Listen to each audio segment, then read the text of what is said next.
Our next story is about Lieutenant General Asim Munir, Pakistan's new Chief of Army Staff. 7 days into his new role, he's already making news courtesy his remarks on India. This is what Asim Munir said about India over the weekend. Allow me to quote. Let me make it categorically clear, Pakistan's armed forces are ever ready not only to defend every inch of our motherland, but to take the fight back to the enemy if ever war is imposed on us. I repeat, if ever war is imposed on us. Isn't that a bit rich coming from Pakistan, a country that has made a habit out of provoking India, a country that throughout history has imposed wars on India?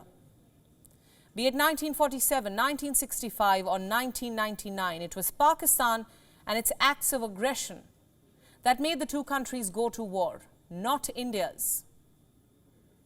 In any case, we know history isn't really Pakistan's strong suit, so we can forgive the general for being ignorant.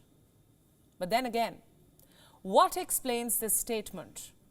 What were the Pak Army Chief's intentions behind it? And the answer lies in the location where this statement was made, the line of control. A military control line between India and Pakistan. Asim Munir made the remarks on his visit there. This happened over the weekend. He travelled through the frontline areas and interacted with officers and soldiers.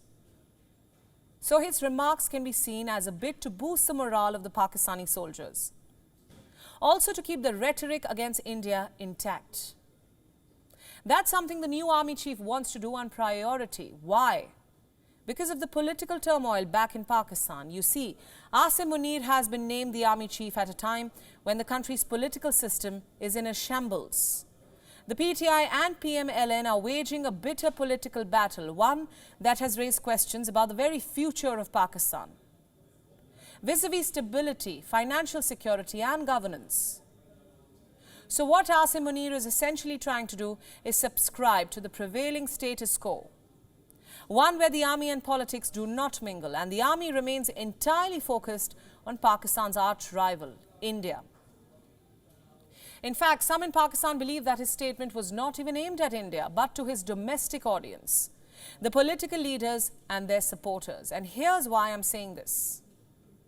You see, Asim Munir has been personally handpicked by the Sharif family.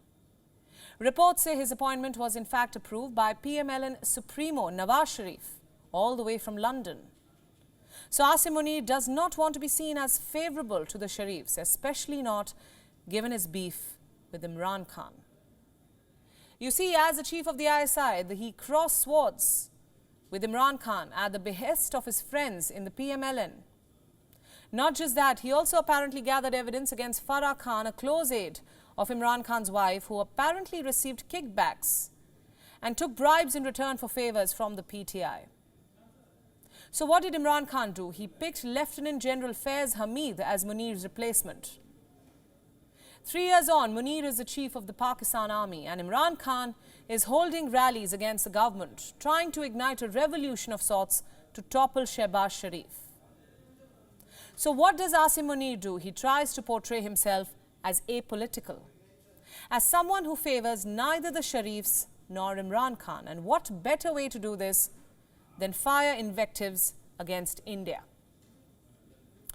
But what Asim Munir forgets is that India does not like imposing war on others, especially not on Pakistan. The people of Pakistan are better at doing this.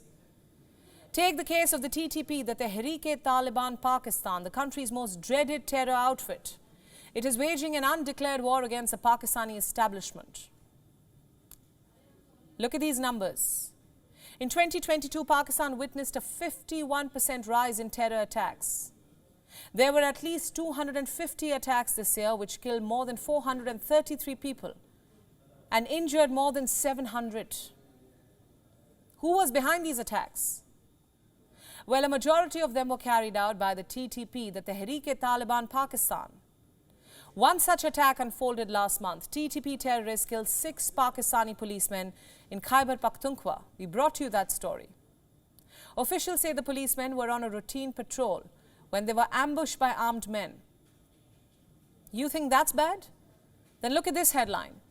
This is what the TTP did last week. It ended its ceasefire agreement with the Pakistan government and vowed to conduct attacks all over the country. My point is quite simple. Instead of worrying about an imaginary war being imposed by India, Pakistan would do better if it focuses on the war brewing on its own soil. It is the TTP that the Army Chief needs to save his country from, not India. WION World is now available in your country. Download the app now and get all the news updates on the move.